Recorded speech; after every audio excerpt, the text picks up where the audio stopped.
আসসালামু আলাইকুম। আজ আমরা যাচ্ছি মহেরা জমিদার বাড়ি। যে জমিদার বাড়িটি টাঙ্গাইল জেলার মির্জাপুর থানাধীন অবস্থিত। তো আমাদের যাত্রাটা শুরু হয়েছে উত্তরা থেকে। তো আমরা উত্তরা থেকে এসে কালিয়াকৈরে আমরা একটা যাত্রা বিরতি নিয়েছি। তো সেই যাত্রা বিরতিটা আসলে নেওয়া হয়েছে আমার আমার ট্যুর পার্টনার শিমুলের জন্য, আমার ছোটো ভাই। তো আমরা এখন কালিয়াকৈর থেকে আমরা সোজা মহেরা জমিদার বাড়িতে যাব। তো ওইখানে চেষ্টা করব ভালোভাবে বা সবাইকে জমিদার বাড়িটি ভালোভাবে দেখানোর জন্য। তো আপনারা সাথে থাকুন।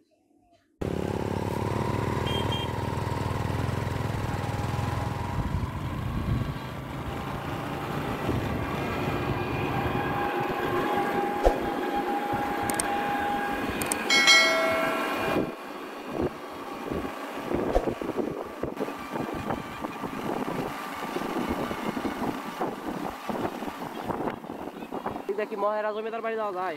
মহেরা জমিদার বাড়ি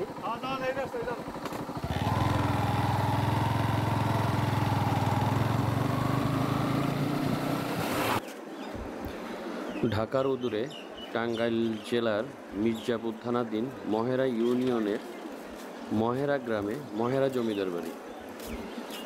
এই জমিদার বাড়িটি শতাধিক বর্ষের সহস্রাধিক স্মৃতি বিজড়িত সুরম্য ভবনসমূহ সৌন্দর্যের ডালি সাজিয়ে দর্শনার্থীদের মনোরঞ্জনের অপেক্ষায় থাকে, যা জমিদার বাড়ির পূর্বপুরুষদের ঐতিহ্যের কথা স্মরণ করিয়ে দেয়। টাঙ্গাইল জেলায় অনেকগুলো জমিদার বাড়ি রয়েছে, তাদের মধ্যে মহেরা জমিদার বাড়ি অন্যতম।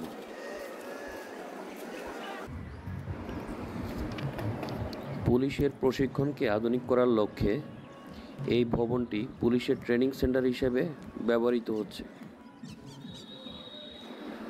বিশাল এক জায়গা জুড়ে এই ট্রেনিং সেন্টার।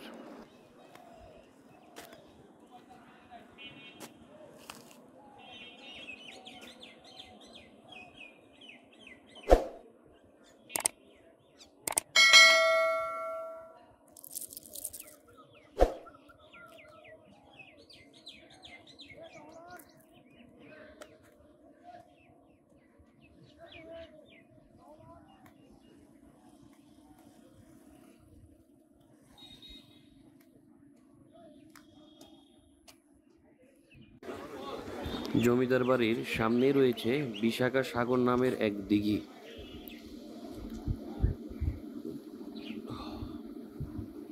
বাড়িতে প্রবেশের জন্য রয়েছে দুটি সুরম্য গেট।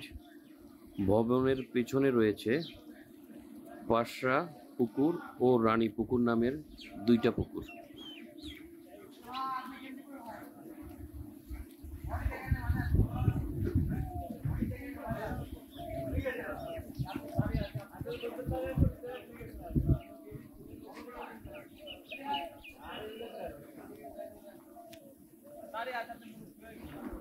অসাধারণ কারুকাজ মণ্ডিত শত বছর পুরানো এই জমিদার বাড়ি।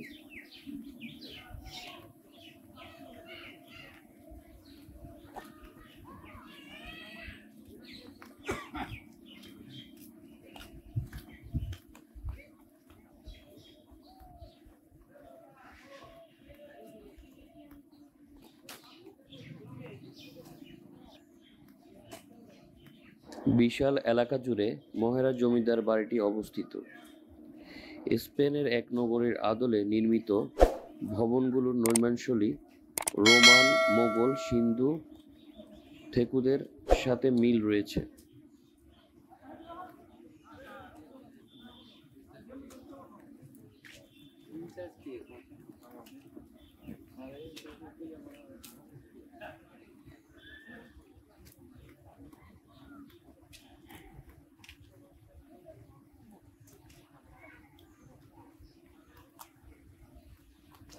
মহেরার জমিদাররা ছিলেন সাহা বংশের। বংশীয়ভাবে ওনারা ছিলেন বনিদি ব্যবসায়ী।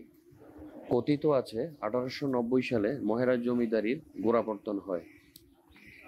জমিদার বাড়ির সদস্যরা ছিলেন জমিদার বুদাই সাহা, বুদ্ধ সাহা, হরেন্দ্র সাহা, কালীচরণ সাহা। পরবর্তীতে তাদের প্রজন্ম সবাই রায়চৌধুরী পদবি গ্রহণ করেন। মহেরা জমিদার বাড়িটি মূলত 4টি ভবনে বেষ্টিত: মহারাজ লজ, আনন্দ লজ, চৌধুরী লজ এবং কালীচরণ লজ। বাড়িটি মোট 8 একর জমির উপর প্রতিষ্ঠিত। ব্রিটিশ সরকার জমিদারি প্রথা চালু করলে কালীচরণ সাহা ও আনন্দ সাহার পুত্ররা করটিয়ার 24 পরগনার জমিদারদের নিকট থেকে এটি বিপুল অংশ পরিমাণ অর্থের বিনিময়ে ক্রয় করে নেন। শুরু হয় জমিদারি শাসন ও শোষণ।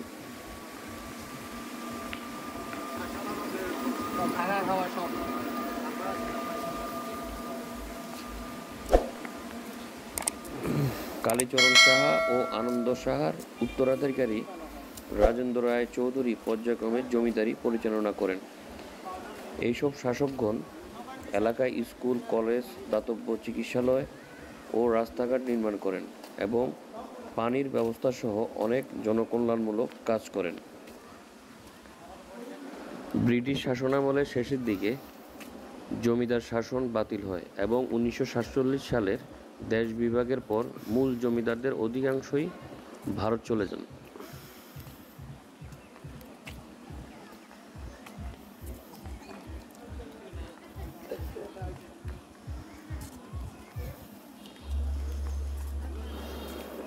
সরজমিনে দেখা যায় প্রাসাদ কমপ্লেক্সের প্রবেশ করার জন্য কালীচরণ লজ আর চৌধুরী লজের সামনে রয়েছে 2টি সিংহ দরজা।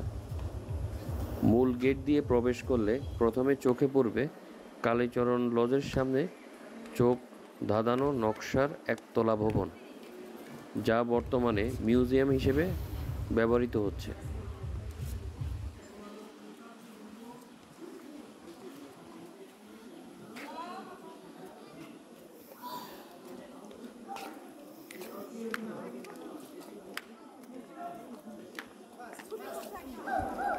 জমিদার বাড়ির সর্বপশ্চিমের ভবনের নাম মহারাজ লজ।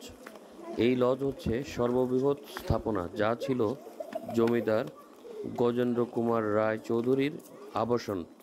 মোট 12টি কক্ষ নিয়ে এই ভবনটি স্থাপিত।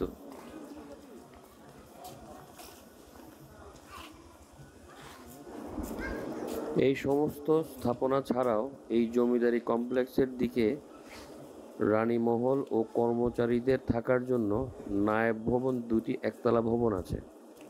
জমিদার বাড়ির সমস্ত এলাকা সুউচ্চ প্রাচীর দ্বারা সংরক্ষিত।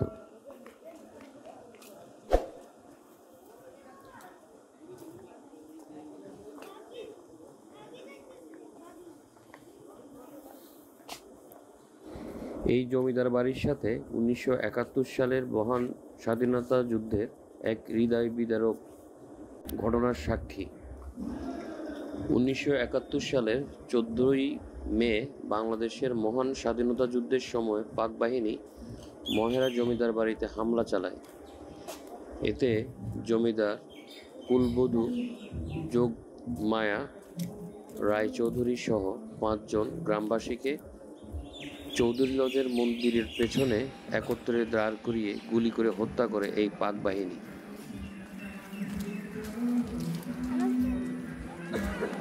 সেই এলাকায় রাজাকার আলবদরদের প্রত্যক্ষ সহায়তায় পাক বাহিনীর এই চরম হত্যাযজ্ঞে জমিদার পরিবার শুধু হতাশ হননি, শত বছরের সাজানো জমিদার বাড়ি আর কোটি টাকার সম্পদ ফেলে চলে যান বাংলাদেশ ছেড়ে ভারতে।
Ahora diga.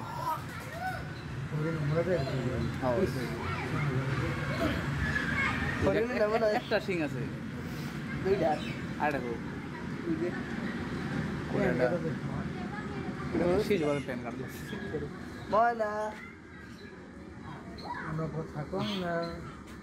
কম হয়ে গেছে সারাদিন ধরে ভাই সেইভাবে ডাকতে থাকি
আমরা আমাদের আজকে মহেরা জমিদার বাড়ি সফর এখানেই শেষ করলাম।